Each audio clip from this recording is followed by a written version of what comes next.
Number 10. In 2004, New York firefighters Mike Malone and Nicholas DeMasi went public to say that they had found the black box at the World Trade Center, but were told to keep their mouths shut by FBI agents. Nicholas DeMasi said that he escorted federal agents on an all-terrain vehicle in October of 2001 and helped them locate the device, a story backed up by rescue volunteer Mike Malone. As the Philadelphia Daily News reported at the time, their story raises the question of whether there was some type of cover-up at Ground Zero. Number 11. Hundreds of eyewitnesses, including first responders, fire captains, news reporters, and police, all described multiple explosions in both towers before and during the collapse. We made it at least 2 blocks, and we started running. Floor by floor, it started popping out. It was if they had detonated. Detonated. Planned to take down a building. Boom. Number 12. An astounding video uncovered from the archive shows BBC News correspondent Jane Stanley reporting on the collapse of the World Trade Center Building 7 over 20 minutes before it fell at 5:20 p.m. on the afternoon of 9/11. Tapes from earlier BBC broadcasts shows news anchors discussing the collapse of World Trade Center 7 a full 26 minutes in advance. The BBC at first claimed that their tapes from 9/11 had been lost, before admitting that they made the error of reporting the collapse of World Trade Center 7 before it happened, without adequately explaining how they could have obtained advance knowledge of the event. In addition, over an hour before the collapse of World Trade Center 7, at 4:10 p.m., CNN's Aaron Brown reported that the building has either collapsed or is collapsing. Number 13. Solicitor General Ted Olson claims that his wife Barbara Olson called him twice from Flight 77, describing hijackers with box cutters, was a central plank of the official 9/11 story. However, the credibility of the story was completely undermined after Olson kept changing the story about whether his wife had used her cell phone or the airplane phone. The technology to enable cell phone calls from high-altitude airline flights was not created until 2004. American Airlines confirmed that Flight 77 was a Boeing 757 and that this plane did not have airplane phones on board. According to the FBI, Barbara Olson attempted to call her husband only once, and the call failed to connect. Therefore, Olson must have been lying when he claimed he had spoken to his wife from Flight 77. Number 14. The size of a Boeing 757 is approximately 125 feet in width, and yet images of the impact zone at the Pentagon, supposedly caused by the crash, merely show a hole no more than 16 feet in diameter. The engines of the 757 would have punctured a hole bigger than this, never mind the whole plane. Images before the partial collapse of the impact zone show little real impact damage and a sparse debris field, completely inconsistent with the crash of a large jetliner, especially when contrasted with images showing airplane crashes into buildings. Number 15. What is the meaning behind the following quote attributed to Dick Cheney, which came to light during the 9/11 Commission hearings? The passage is taken from testimony given by then Secretary of Transportation Norman Mineta. During the time that the airplane coming in to the Pentagon, there was a young man who would come in and say to the Vice President, the plane is 50 miles out. The plane is 30 miles out.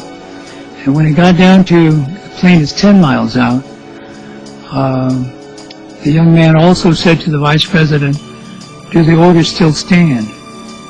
And the Vice President turned and whipped his neck around and said, of course the orders still stand. Have you heard anything to the contrary? As the plane was not shot down, in addition to the fact that armed fighter jets were nowhere near the plane and the Pentagon defense systems was not activated, are we to take it that the orders were to let the plane find its target? Number 16. In May 2003, the Miami Herald reported how the Bush administration was refusing to release a 900-page congressional report on 9/11 because it wanted to avoid enshrining embarrassing details in the report, particularly regarding pre-9/11 warnings, as well as the fact that the hijackers were trained at U.S. flight schools. Number 17. Top Pentagon officials canceled their scheduled flights for September 11th on September 10th. San Francisco Mayor Willie Brown, following a security warning, canceled a flight into New York that was scheduled for the morning of 9/11. Number 18. The technology to enable cell phone calls from high-altitude airline flights was not created until 2004, and even by that point, it was only in the trial phase. Calls from cell phones, which formed an integral part of the official government version of events, were technologically impossible at the time. Number 19. On April 29, 2004, President Bush and Vice President Cheney would only meet with the Commission under specific clandestine conditions. They insisted on testifying together and not under oath. They also demanded that their testimony be treated as a matter of state secret. To date, nothing they spoke of on that day exists in the public domain. And finally, Mr. President, number 20. A few days after the attack, several newspapers as well as the FBI reported that a paper passport had been found in the ruins of the WTC. In August of 2004, CNN reported that 9/11 hijacker Ziad Jarrah's visa was found in the remains of Flight 93, which went down in Shanksville, Pennsylvania. At least a third of the WTC victims' bodies were vaporized, and many of the victims of the Pentagon incident were burned beyond recognition. And yet visas and paper passports, which identify the perpetrators and back up the official version of the events, miraculously survive explosions and fires that we were told melted steel buildings.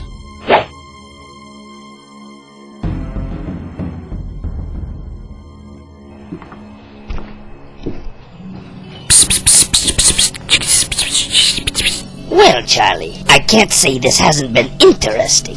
As I said earlier, you showed up today focused and organized.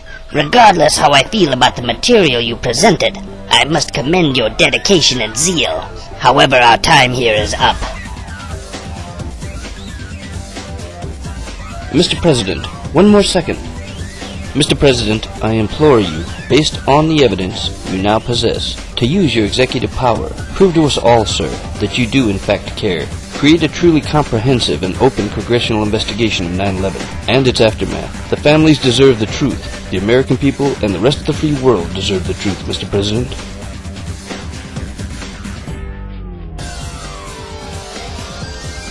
Make sure you're on the right side of history. I am on the right side of history. Thank you, Charlie. My staff and I will be in touch.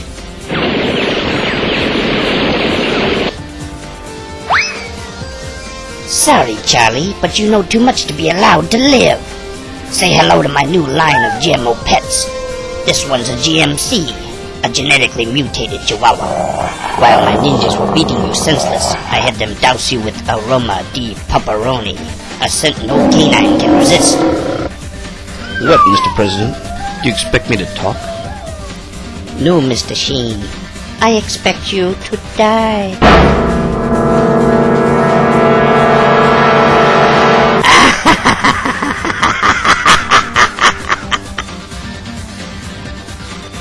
Oh, dang!